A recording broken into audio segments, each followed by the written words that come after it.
Hello and welcome to the latest edition of Lunchtime Learning. I am delighted and honoured today to be joined by Geoff Lucas, who is a Managing Director and Group CEO of the agency in Australia.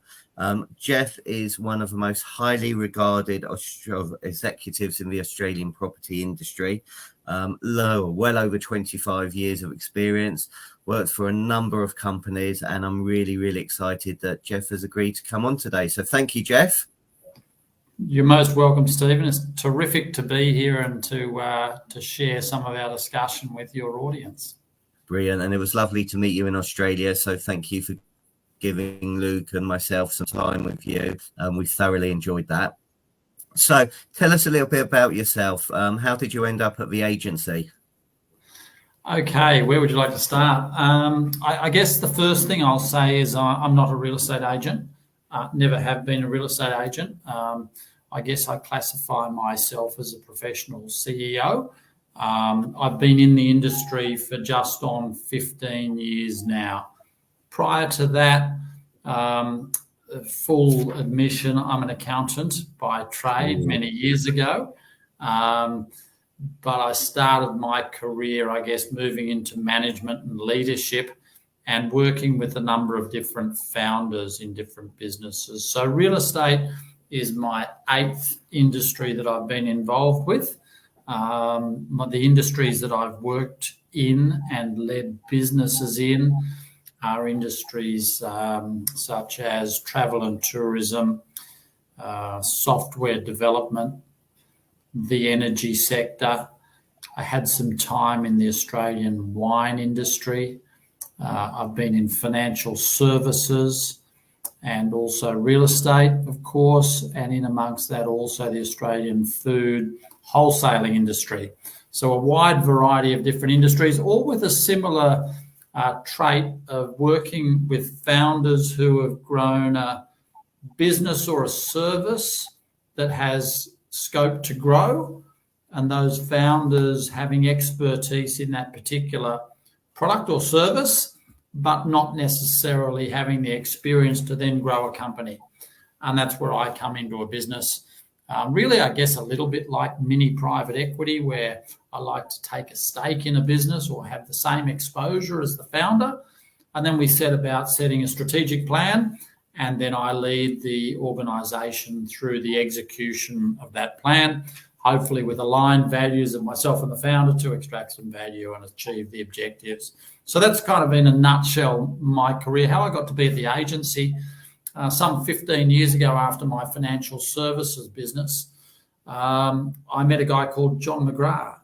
And John had established what was an amazing brand in the Australian real estate industry. But it was based in Sydney, and it was predominantly operating in and around the metropolitan market of Sydney. Now, that had grown a tremendous brand value due to the innovation that John had brought to the industry. And he was looking to see what growth they could have. So we sat down and sketched out a plan and looked at what sort of growth we could achieve in that business. I think I joined that business. We had about 12 offices and around about 100 people. That grew during the 8-year stint that I was with John to about 85 offices and some 17 to 1,800 people. So that's how I got involved in the industry. We did an IPO of McGrath. I then left the business with a couple of other people. I went into the food industry. And then I came back for a second stint at McGrath some 3 years later and joined back with John, and then sought to achieve some further growth in that business. Did that for about 3 years, and then I joined up with Matt LaHood and co over at the agency, where I've been for the last 2.5 years, growing that business. The agency is a national business in Australia. We have some 750 people, about 450 agents currently, and we sell about 7 billion Australian dollars in real estate across the country. And so that's been keeping us pretty busy over the last couple of years. Amazing. God, that's a bit of a CV you've got there, Geoff. So thank you for sharing. So working across all the different industries, what are the main lessons that you've learned when growing a business? Yeah, I think it's to never assume what is today will always be. And when I speak to a lot of the team members, and particularly the younger team members, you know, it's not that long ago when things were dramatically different, both in society and also business. And I guess as humans, we kind of see and deal with what is now, but it's to maintain an open mind about just what might be in the future. The example I use, for example, is when I started work, we used to have to rush down to the bank branch on a Friday afternoon to make sure that you got your cash out for your beer money on the weekend. Otherwise, you'd run around on a Sunday afternoon trading IOUs because there were no ATMs. Who would have ever thought? And so that's one of the things to not to assume that what is now will always be. So to remain dynamic and open to different ideas. The other lesson I've also learned with founders, bearing in mind that I've been in some 8 different industries, I can't possibly be expert in that industry when I go there. So I suppose I've developed a trait, Stephen, of listening, and it comes from a great lesson that my parents taught me when I was much younger, and it's to use these and that in the proportion that they are. You've got 2 of these and 1 of those. And so if you can use them in that proportion, you can come across a lot of great information. So that's one of the leadership traits that I've tried to live my commercial life, and in fact my family life, by as well. And you find that you hear a lot of rubbish, but you also pick up some wonderful things. So that's one of the things that I try and live my life by. And I've learned, has been a good way to learn different industries and I guess the best way of doing things in companies. Okay, listening is a great skill, as you rightly mentioned. How does one become a better listener? We've all got a lot to say, particularly we're in a sales business and we're gregarious and we like people. We've got a lot of great ideas. I think it's by training yourself to try and, whether it's consumption is via podcasts, etc., but just to start to train yourself to set aside some quiet time by yourself to try and consume, you know, ask friends, mentors, etc., about the right podcasts to listen to. And I guess that starts to train you, and you start to be trained about receiving those nuggets of information, taking the time to be by yourself, whether it's, you know, whether it's journaling, whether it's doing some meditation, but carving some time out and being disciplined about that. And I think by that, by virtue of that process, you start to train yourself that you do learn things by doing that. You know, we all want to say how much we know, and we all want to sell to somebody, and we've got a lot to say, and we think that we've got a great proposition for somebody. But just to say, to take that backward step, I think. You know, one of the great lessons I also learned was one of the great Australian entrepreneurs, John Elliott, who English folk may recall, and he had a wonderful negotiation skill, and that was silence. And if you're on a telephone, there was no Zoom in those days, but if you're on a telephone, simply to put your proposition and wait and use the power of silence until somebody becomes uncomfortable and says something. And even today, that's a great negotiation skill to use. So I guess it's training yourself and taking the time and being disciplined. Take some time to start to exercise these a little bit. Okay, lovely. Thank you. You mentioned the word discipline. Okay.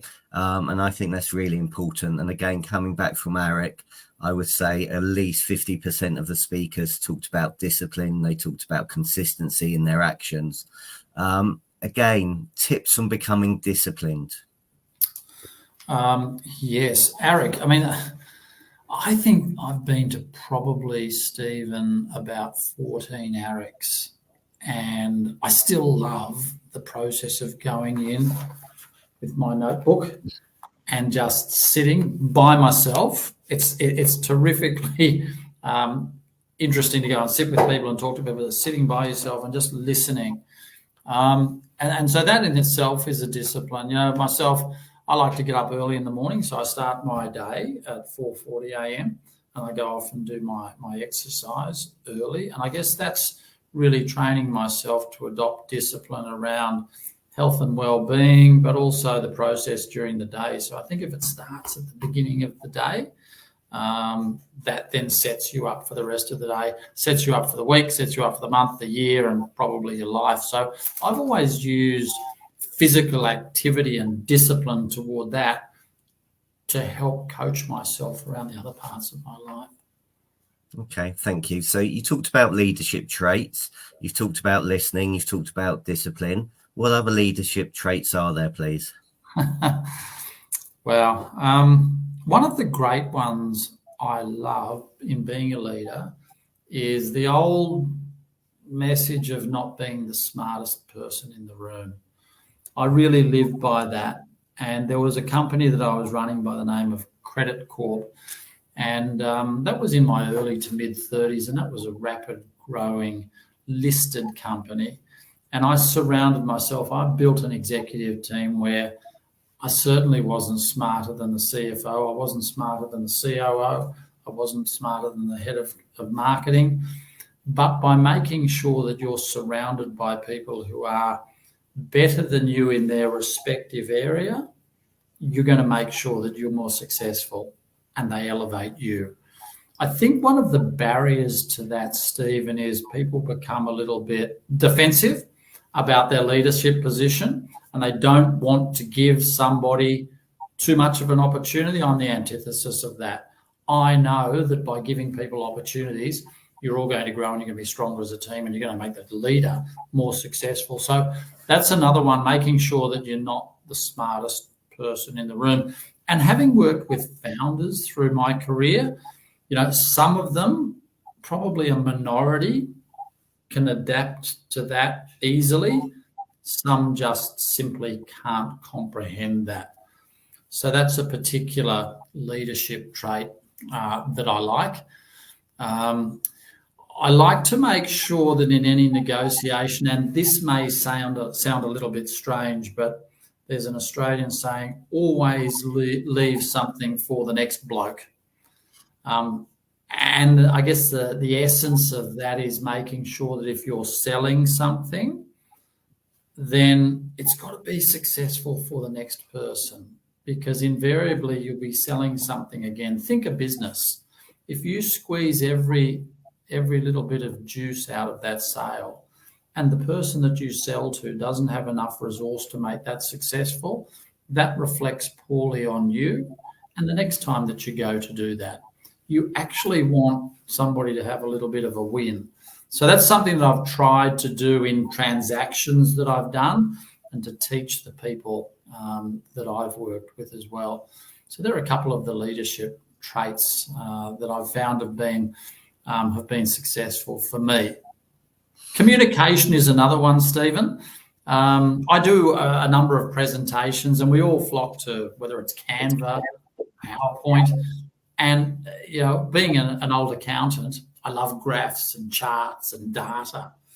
And we've all been in a presentation where we see a pretty chart and we start to get lost and looking at it and thinking and saying, hang on, is that this? While you're doing that, the person's speaking and you can end up 3, 4, 5 minutes behind them. So simplicity of communication. When you're crafting your presentations, make them simple, because that audience that you're speaking to doesn't necessarily understand your thought pattern at the moment, and they're likely getting lost up on what's on the screen and not listening to you. So I guess that's an essence of dumbing it down and perhaps even pitching your communication to the lowest common, I say this with respect, to the lowest common denominator in the audience, to make sure that everybody has an opportunity to understand what you've got. We've all done it. We've all stood up there and made a presentation. You see the eyes glazing over. And so communication and I guess dumbing it down is a skill that's very, very hard to practice. And then repeating as well, and making sure that people understand, because, this industry, like any other, has so many acronyms and we get so used to them. What makes sense to us doesn't necessarily make sense. So to the entire audience. So communication and making sure that you understand the audience and you're pitching it to the right level is really important as well. 100%. Coming back, one of the things that I think people struggle with is taking action and implementation. So, leaders may have absolutely fantastic ideas, but they don't take action or implement, what they've learned. Any ideas, any shortcuts, any great words of wisdom to help people take action and implement stuff, please? The first one, Stephen, is this thing here, the old notebook. Now, call me old-fashioned, but write the thing down when you hear it. And Eric is a great example.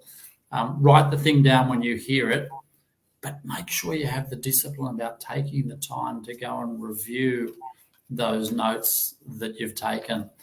As a leader, particularly if you're an entrepreneurial leader in style as I am, there's always so many interesting things that you could be directing your teams to do and have a look at. You've got to be disciplined around carving out time to plan. People are always wanting your time. You're always wanting to speak with people and give them leadership and ideas and one-on-ones, but you've got to carve the time out.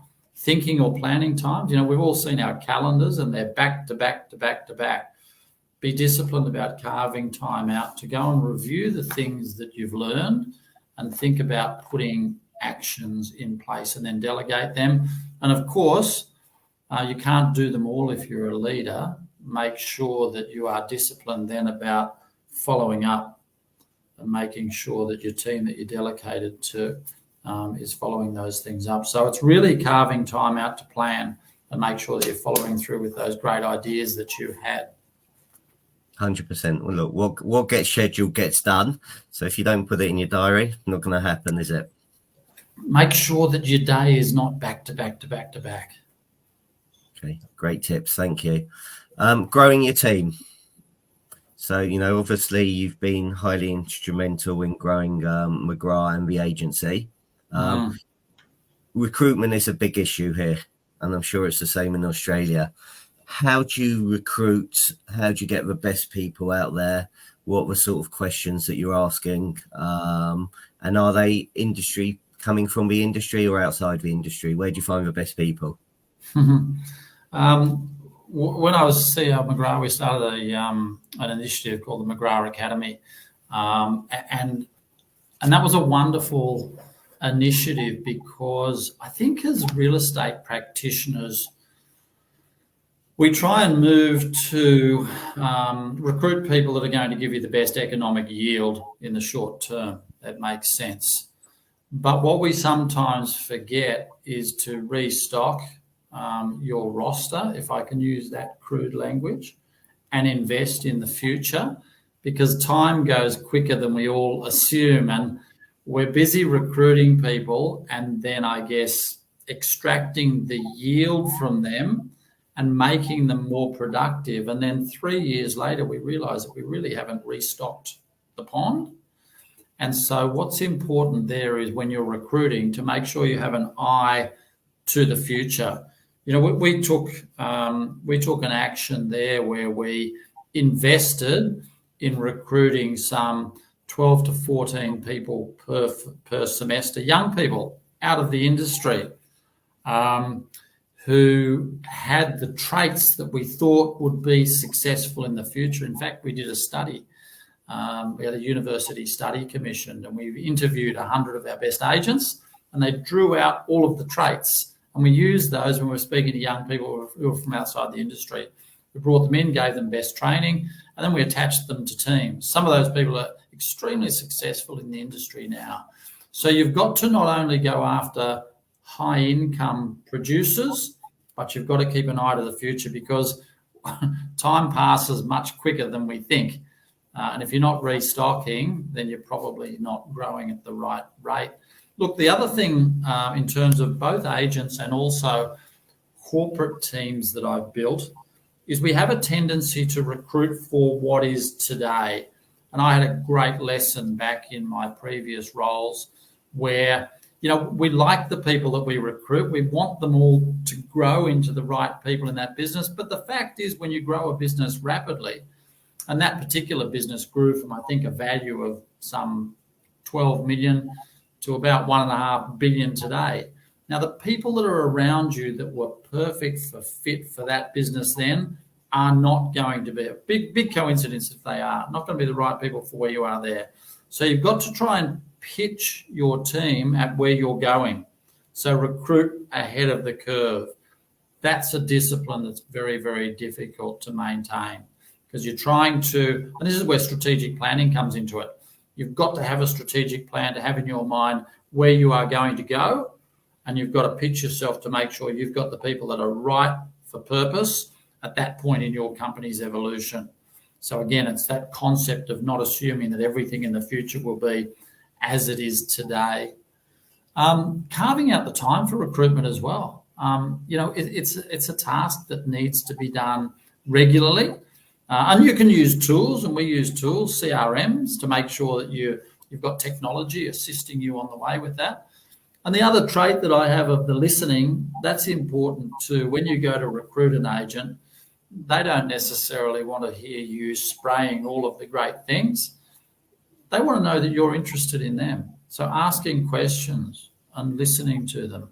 And I've found that that's been a way to make people feel more attracted to the culture of the organisation that you're bringing them into. Okay, well, that was going to be my next question, culture. So you get these people in, you get them to understand the culture of the agency.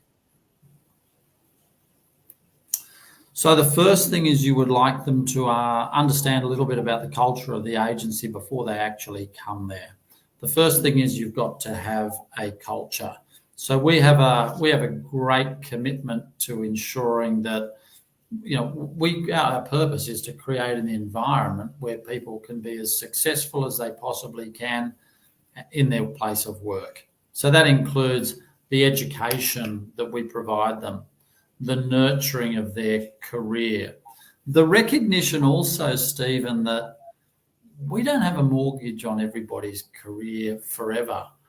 But as a leader, it's incumbent on me to ensure that we hope they stay forever. If they do leave us, it's incumbent on me to ensure that they leave us in a more equipped, superior state than they came to us. That's my job. And so I guess people understanding that, and that I'm going to give a damn and take time about their career and making them more successful. So that's the first thing. We want them to understand that before they come to us. So it's a culture of success. It's a high performance culture. If you come to our business, you know that you're going to be expected to perform, but you're also going to have peers around you. And we're lucky. We're a national business. So those that aren't familiar with Australia, we're currently in 6 states and territories. There's 7. So we cover most of what is a large geographic landmass. But our markets move in different ways.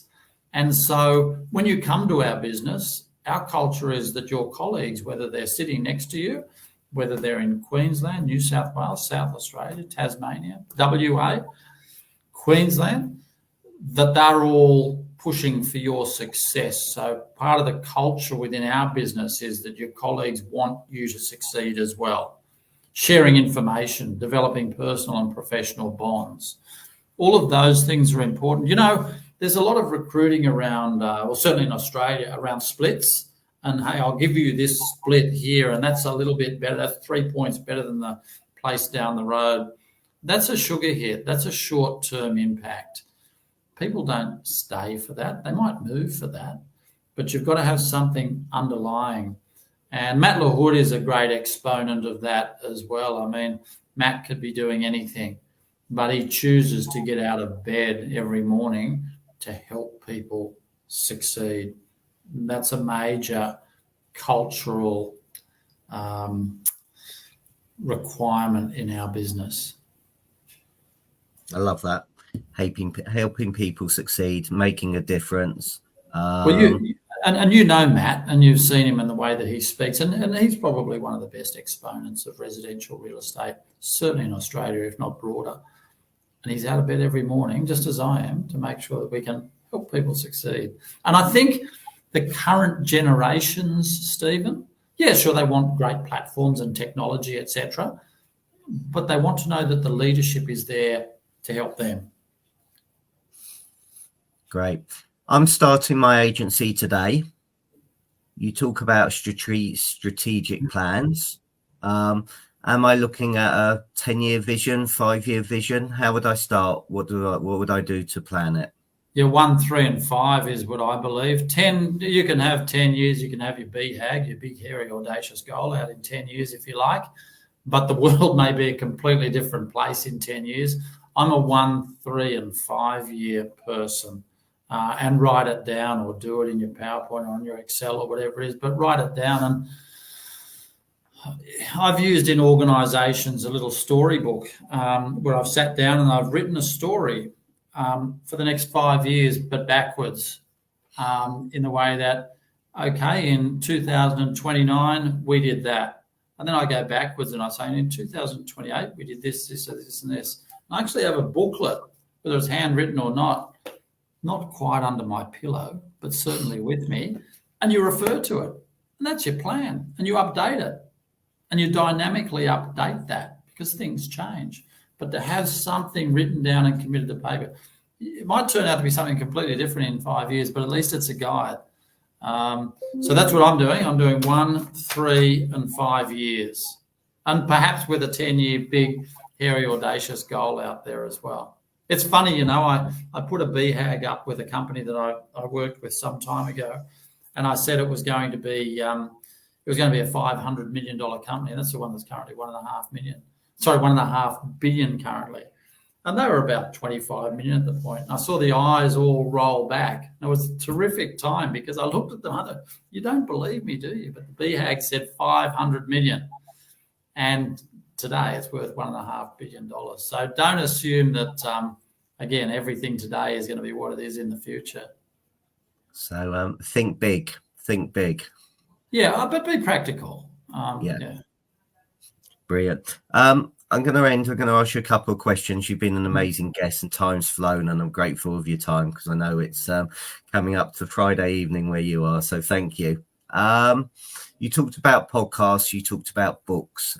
Any good recommendations, books that have helped you on leadership, podcasts that help you that you like listening to? Yeah, I'll give you a book which you can do on audio. It's a book called Multipliers, and it's written by a woman by the name of Liz Wiseman. And Liz actually came out to Australia and when the book was launched and was presenting it. And she breaks leaders down into 2 categories. And one is a multiplier and the other is a diminisher. And the diminisher is usually a highly intelligent person who has difficulty delegating and believing that anybody else can have the intellect that they have. A multiplier is a person that believes in the power of others to achieve things and to grow.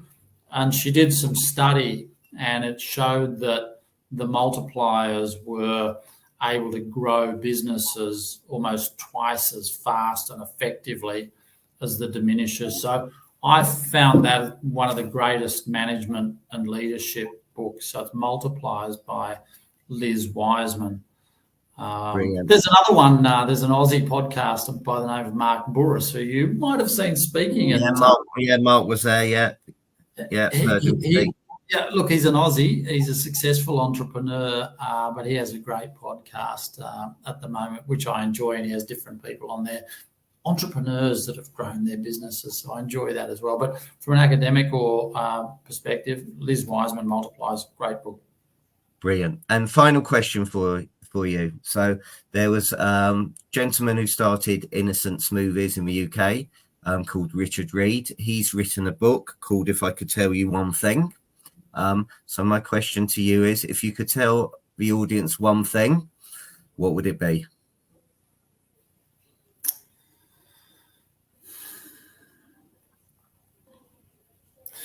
Don't blindly accept what is. Dream big, because it can be done. Brilliant. Thank you, Geoff. You've been an amazing guest. Thank you for sharing so much wisdom, sage advice, gold. If people want to get a hold of you, how do they do that, please? Geoff with a G, GEOFF, LUCAS at theagency.com.au, or you can simply link up on LinkedIn under Geoff Lucas, and I'd be delighted to be in touch with any of your audience, answer any questions, give any advice, the benefit of the wisdom that I've been able to generate. Because again, I have a belief that as leaders and people that have gained so much experience from so many, it's incumbent on us to pass that on. So I'd be delighted to engage with any of your audience across either of those two mediums. Brilliant. Well, I'm really grateful that you have come on here today and you have shared your wisdom. So thank you very much. Really appreciate it. Terrific to catch up with you recently, and look forward to seeing you again down here, and indeed some of your audience in the future. Definitely. Well, hopefully we've sold it to them. What an amazing time we had in Australia, meeting some great agents, meeting some great leaders, and having a fantastic time at AREC. So thank you. Thank everybody for watching and listening. Please like it, share it, tag other people in, because there is loads and loads of wisdom in here. Thanks a lot. Bye, everyone. Good on you, Steve.